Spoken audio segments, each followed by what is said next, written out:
pháp tăng tam bảo, chứng lòng con hiếu thảo cúng dường.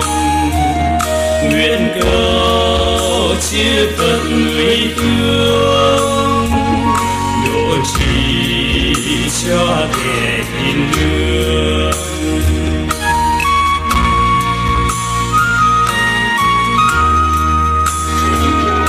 Khói hương thơm ngát tỏa sen, thành tâm quỳ kính dâng đến Phật đà.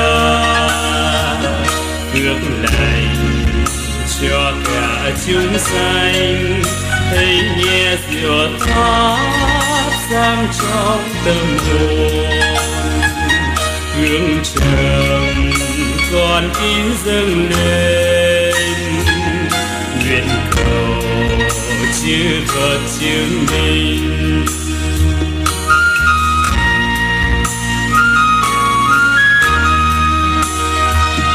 Hoa thơm thấy khi đẹp tươi, một lòng tin tấn sống vui lục hoa.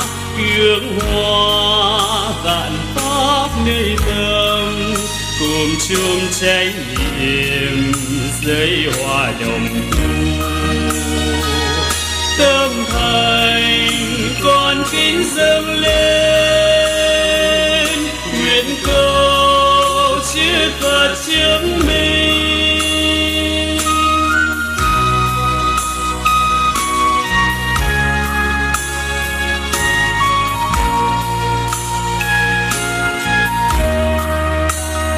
Kính lạy Phật pháp tăng tam bảo, chứng lòng con hiếu thảo cúng dường. Của này vốn của thiên lương, Bồ đề vốn ở thái tâm.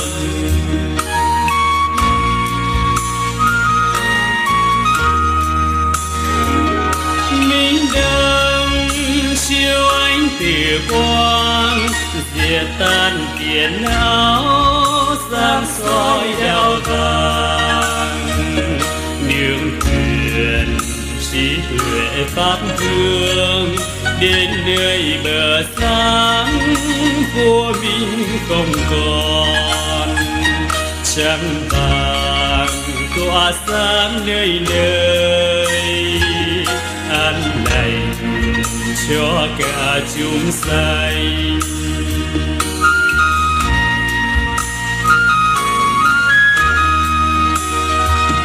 Kính dâng niệm ma tình thay, nguyện cầu tam thế chứng chi lòng thành. Mênh mông Phật pháp cao thâm, cảnh dương đức tình mê lần địa xa. Tâm thành con kính dâng lên, nguyện cầu chư Phật chứng minh.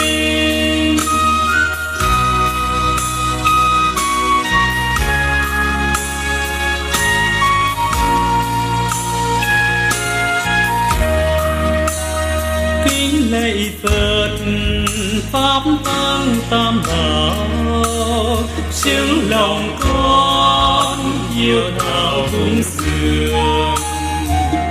Chuẩn đế có ngày đại đi, lòng thành hoan hỷ vị tha.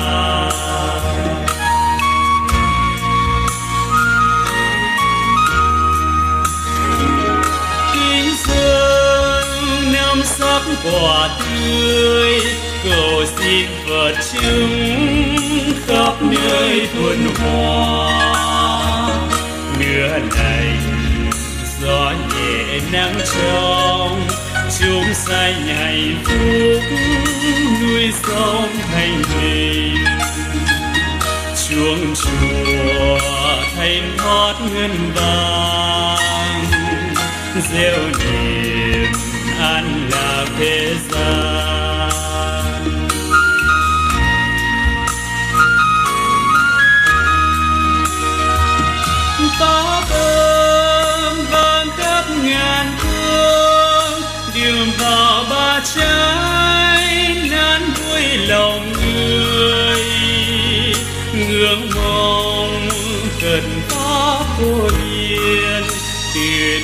vô lượng cứu đầy độ sinh.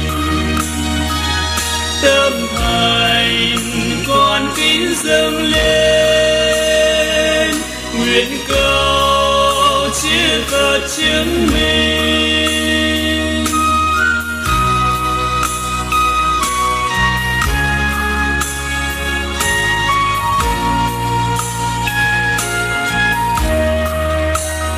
Kính lạy Phật, pháp tăng tam bảo, chứng lòng con yêu thảo cúng dường. Nguyện cầu chư Phật người thương, độ trì cho kẻ hiền lương. Nguyện cầu chư Phật người thương, độ trì cho kẻ hiền lương.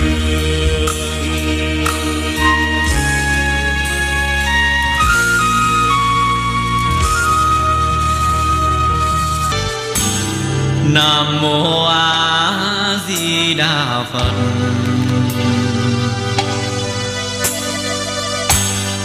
Nam mô A Di Đà Phật. Nam mô A Di Đà Phật. Nam mô A Di Đà Phật. Nam mô A Di Đà Phật.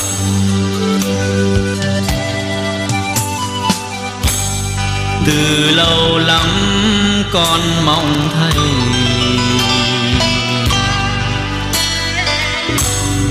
cùng tăng ni mau về đây.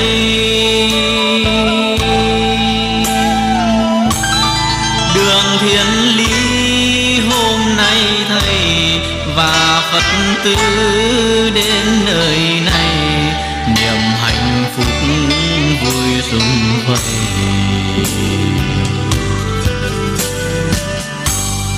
Thầy dìu dắt con tu hành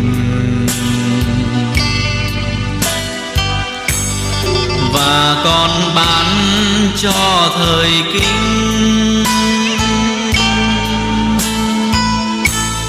Thầy như nắng tan ra lành, thầy như trái cây thơm lành. Nguyện tinh tấn con tu hành,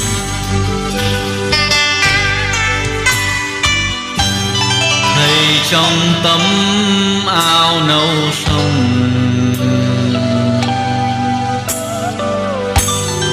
mà lòng thương hơn đại dương. Thầy ước muốn thế gian này đồng vang tiếng A Di Đà, làm tan biến tâm mê tha.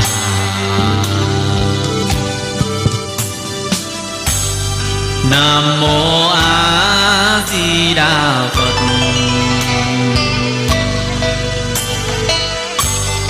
Nam mô A Di Đà Phật.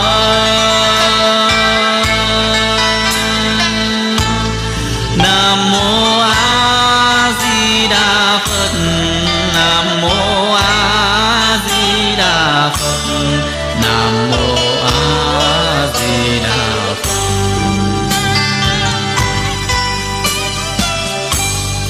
Tự quy Phật đường nguyện chúng sinh thể giải đại đạo phát vô thượng tâm. Tự quy pháp đường nguyện chúng sinh thâm nhập kinh tạng trí tuệ như hai. Tự quy tăng đường nguyện chúng sinh thống lý đại chúng nhất thiết vô ngại.